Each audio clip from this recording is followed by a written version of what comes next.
Hey girl, welcome to the Get Your Guide Coaching podcast. My name is Anwar White, but you can just call me your own personal dating and relationship coach.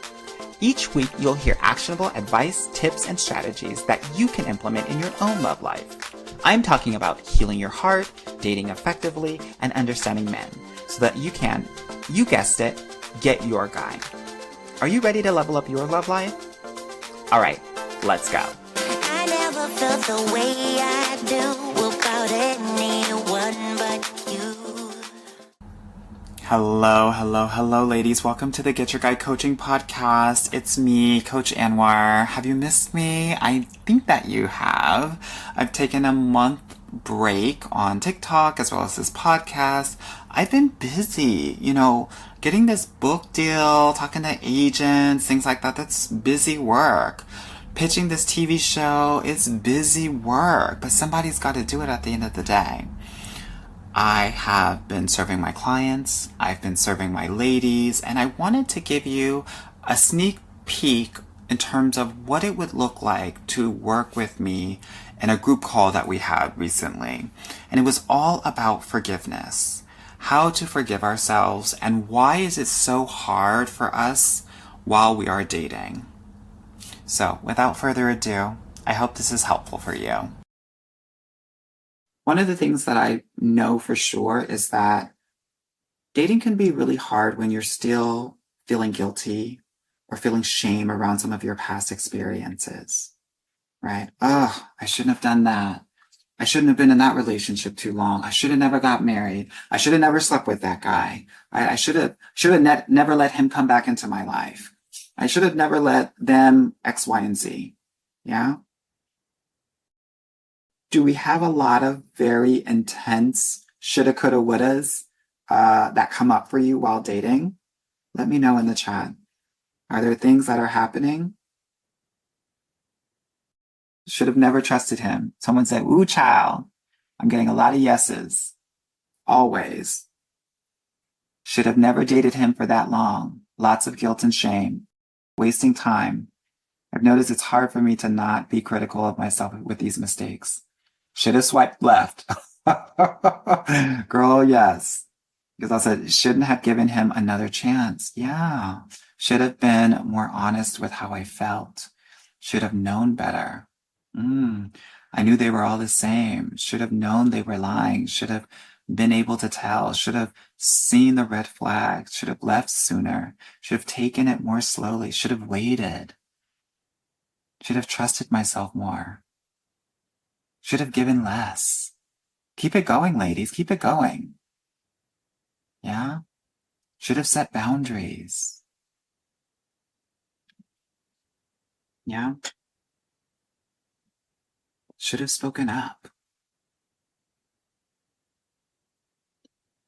Are we resonating with some of these?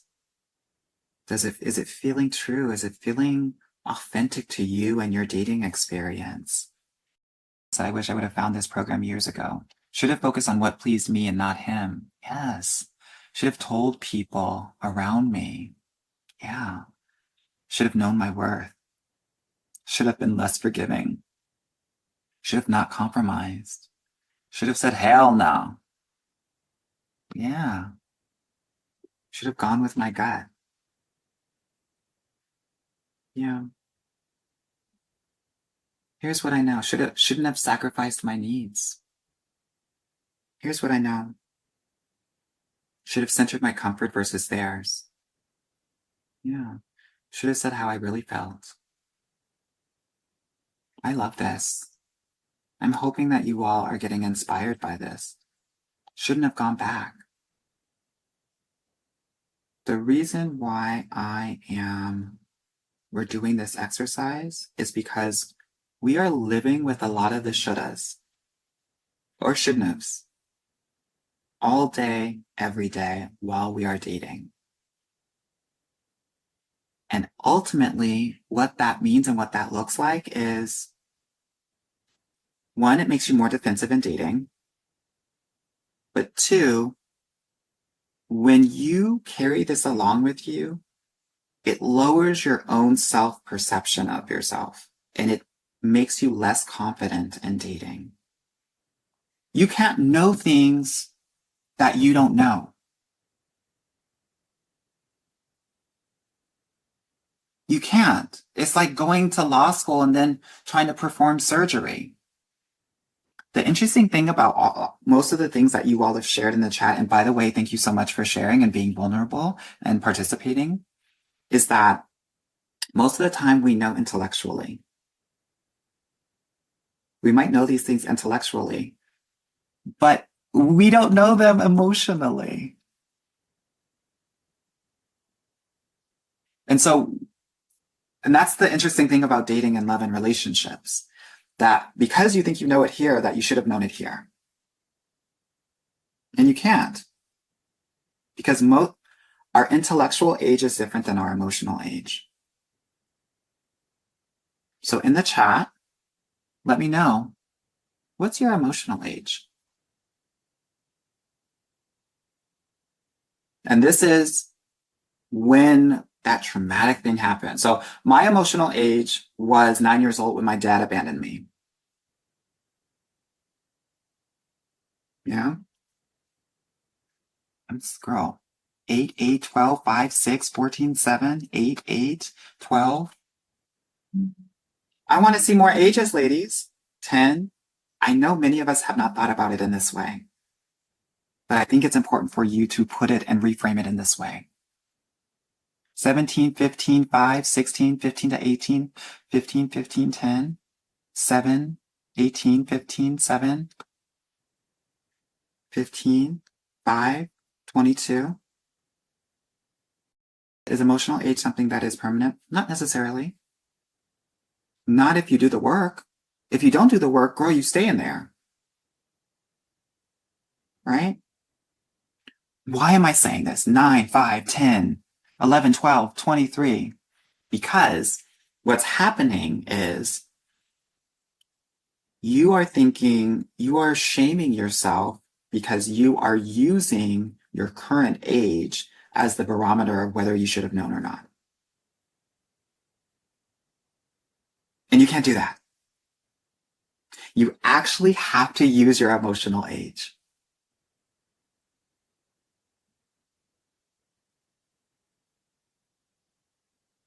Are y'all hearing me? So I asked this of you. Let me scroll back up, because y'all were giving me a lot of shouldas. Should have gone with my gut. Shouldn't have made excuses. Would you say that to a 5-year-old?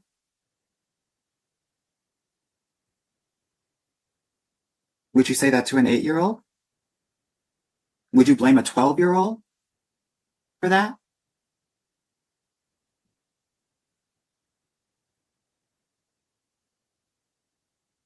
Would you? 12-year-olds get grace, 100%. So why can't you? Why can't you get grace in your emotional age?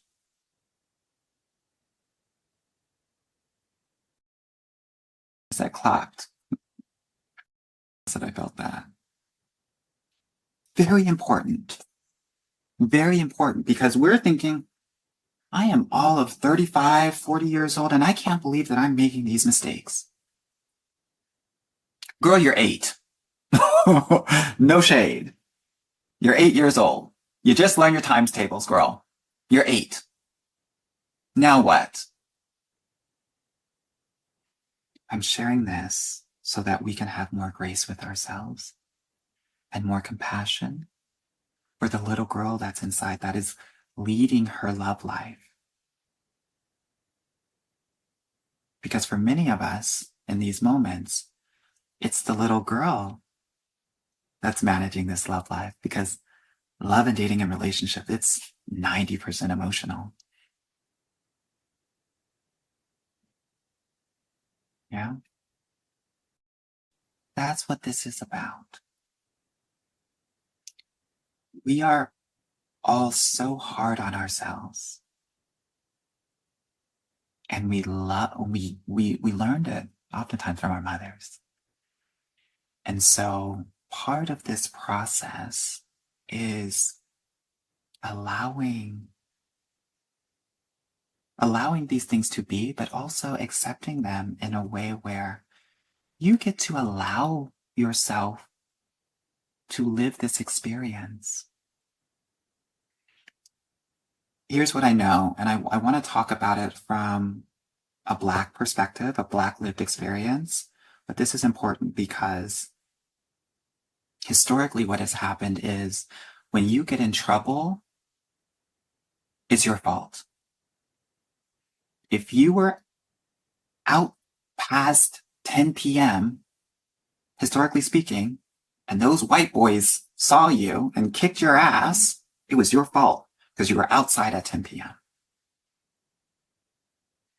And we use the same logic even in our everyday now. I'm sharing this with you so you understand the context in terms of why you're doing what you're doing. Because this is programming, right? I want to create awareness right now so that we can start to break that pattern. That some of our parents will blame you. Oh, you fell. You shouldn't have done that. You shouldn't have been standing on one leg. You shouldn't have done X, Y, and Z. You shouldn't have been running around this house. Right?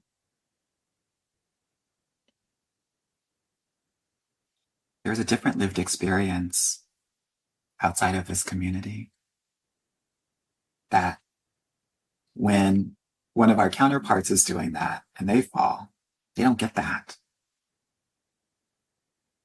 Often, not all the time, but more often. They get, oh my God, baby, are you okay? Oh my God, what can I do for you? Oh my God, let's get that Band-Aid. Let's get that ice immediately.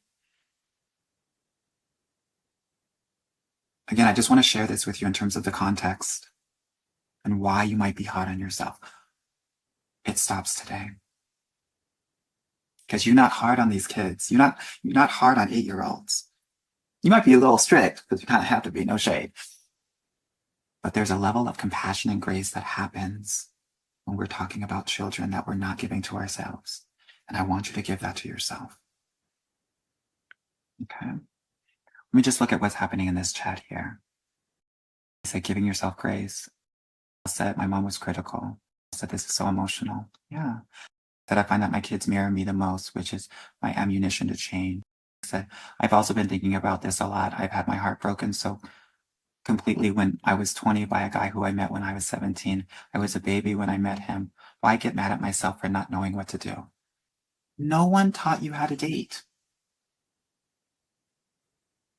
So how could you expect to know where the mines are, where the bombs are?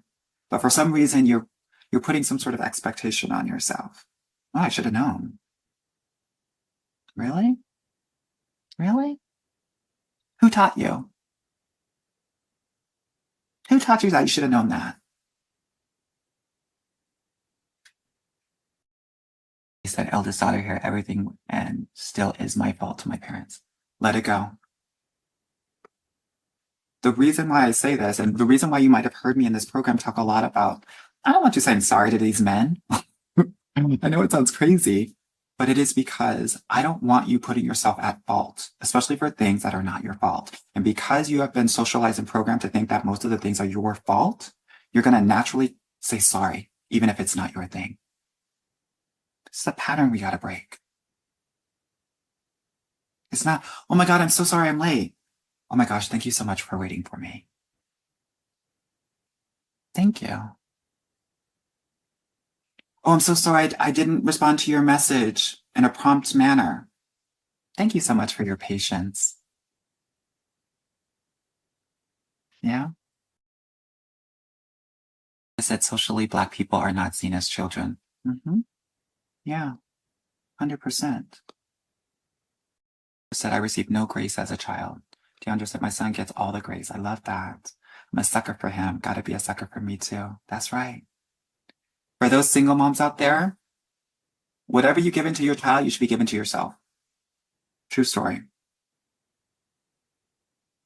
The treats that you get them, the presents that you get them, the patience that you give them, all of that. I said, yep, just learning dating now. Yeah. He said, I always just had to know. Mm-hmm. Said, I should have known This is why I feel stupid when it doesn't work out. Yeah. You would never call a child stupid. Never. Girl, no shit, I couldn't even say that word when I was growing up. I don't know about y'all. I couldn't say stupid and I couldn't say shut up. Wouldn't do it. So you can't do it to yourself now. Yeah? I'm seeing a lot of women in here talking about how critical their mother was. Let's talk about that for a second. Because this is, I hope, is your pathway to forgiveness of yourself. What I know for sure, or let me just say, what I know in doing this work is that a lot of Black mothers are critical, very judgmental. Part of it is because they know that you got to be perfect if you're going to survive and thrive in this world. So let's honor that truth. Raise my own hand. The other part of it is trauma. Trauma, meaning society has shitted on me, and because I've been shitted on, I want to shit on someone. Sorry for the language, but I hope y'all are getting my drift. And so the criticism that you all are receiving is because society criticized her all day, every day. Just like society is probably in many different ways criticizing you.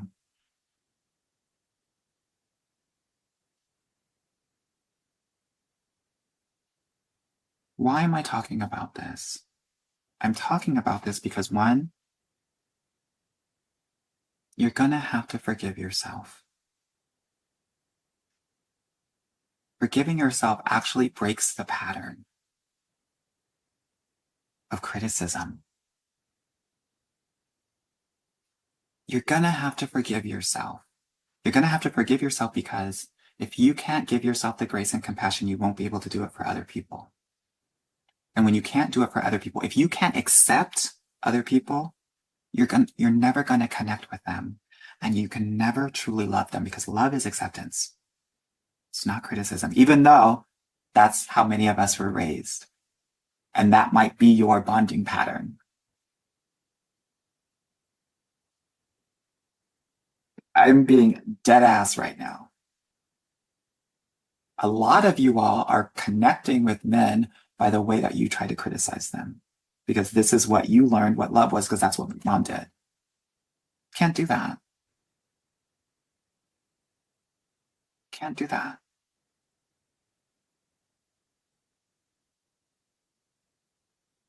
You will go a lot further in your dating life when you can forgive yourself and accept yourself.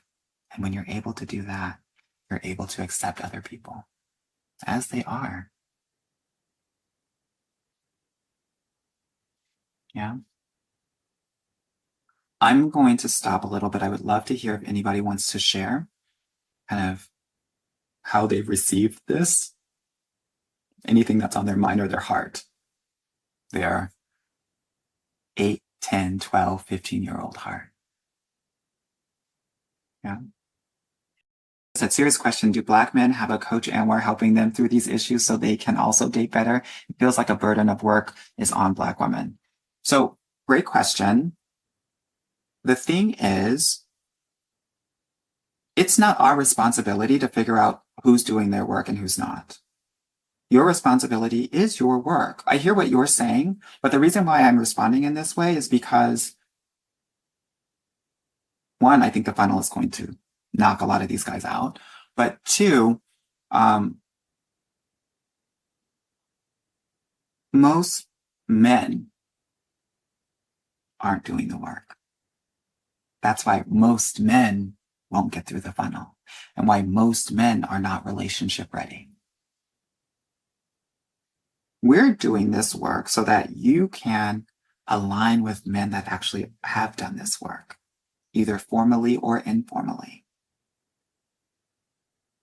So I want to share that perspective because If we're focused on, oh, he's got to do the work, he's got to do the work, they don't have to do anything.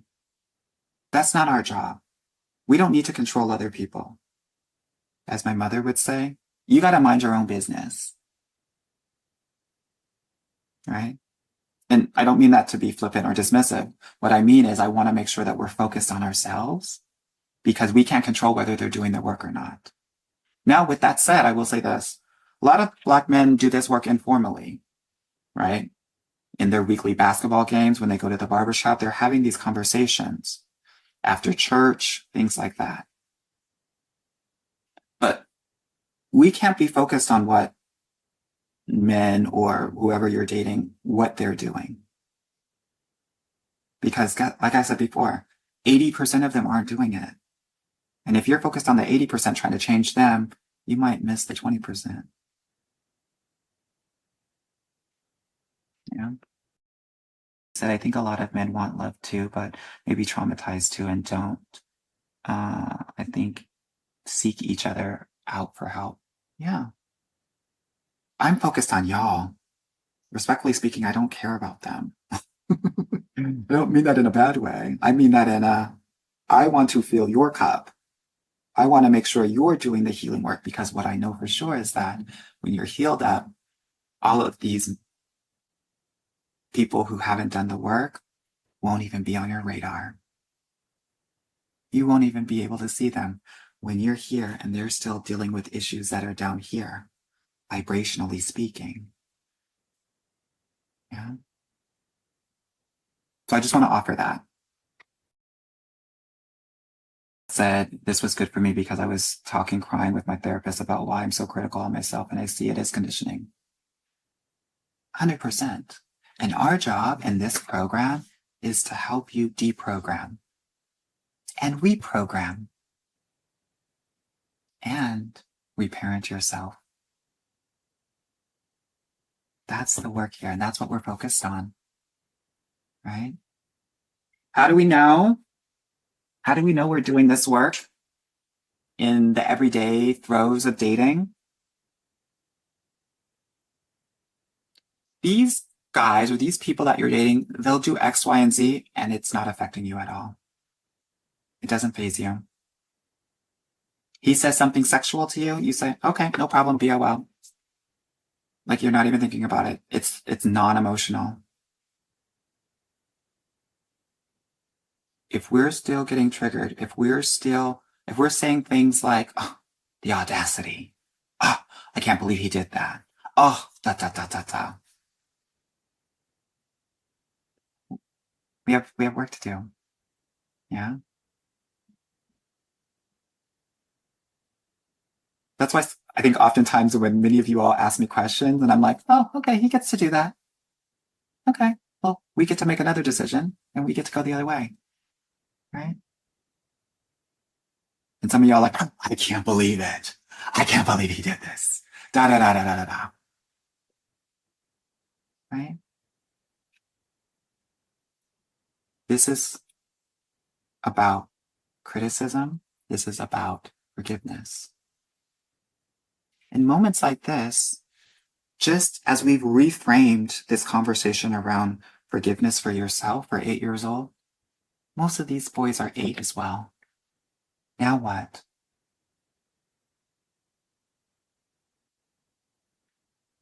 You're looking at them and you're saying, this man is 35, 40 years old, but his heart is 8.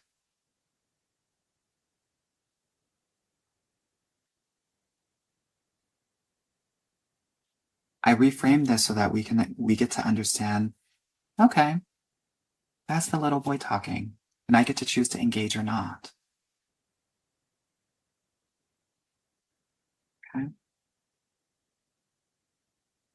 Hopefully this is a helpful reframe for you as you are navigating yourself and the people that you're interacting with and dating. I hope that this was helpful for you as you are navigating your dating life and dating journey. Now, if you want to work with me, definitely book a consultation call. The link is in the show notes, or you can go to getyourguycoaching.com/apply. I wanted to share with you what sort of work we do in my program so that you can make an informed decision about if you want to actually do this work or not.